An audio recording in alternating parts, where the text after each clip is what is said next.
welcome to Startup Trek Television. I'm Steve Bell. We're in Portland, Oregon today, and it's my good fortune to be interviewing Dr. Rob Wiltbank, a professor of business at Willamette University in Salem and Portland, Oregon.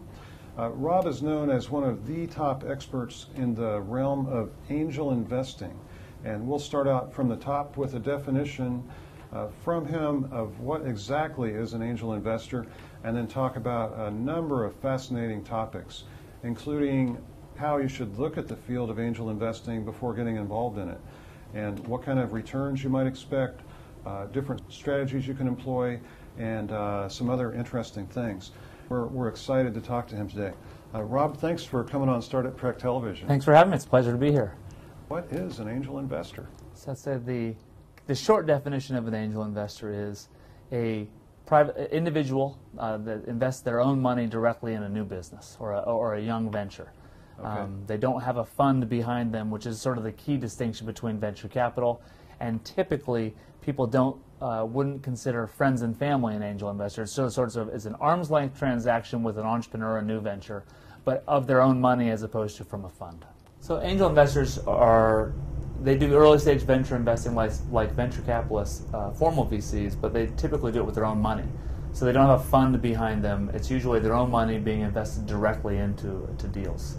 So most of them are cashed out entrepreneurs or other, near retired executives that are interested in starting and growing companies, and so they invest their own money directly into some young companies. Can you give our viewers an idea of what do you have to be financially to qualify as an angel investor legally, and how many roughly angel investors might there be in the United States at least, and how active are they? How much money are they putting out there every year in the companies? So the definition, for angel investors, there's a definition called accredited investors, and it's an IRS term, and it's used by the SEC. It's a category of individuals that have, I don't know the current number. I think it's $1 million net worth, or 200,000 gross income the past 2 years on your tax return. So there's some specific not IRS and, but or. Yeah. So it's there you go. Not super wealthy, but you can afford to lose. You can afford to lose one. So that's sort of the rule-based side of it. I don't know the exact number on how many angel investors there are in the country. It's multiple tens of thousands probably. Okay. Yeah. And the trick is to what extent they're active. There's way more than, how would I say? There are many accredited investors who don't actually invest in angel investments. So that's where it gets complicated. Yeah. Can you tell us a little bit about how big the field of angel investing is financially, and are there any financial regulations, SEC regulations that apply? Can anyone go out and form an angel investing group? I suppose on the group side, sure, it's just a group of people getting together to do it. The one regulation that, I suppose there's two broad categories of regulation. One is around accredited investors, and that is people that are basically independently wealthy enough to where they can make early stage venture investments without everyone worrying about whether it's going to go bankrupt or not, because it's a risky type of investment. And that's related to the whole category of SEC regulation around early stage IPOs and what constitutes a public offering or what constitutes an illegitimate public offering. Private offerings versus... Right. So that's the field of regulation around the groups that are important. And most of the groups simply cut it off that only accredited investors are members in the groups because it eases a lot of the regulatory problem.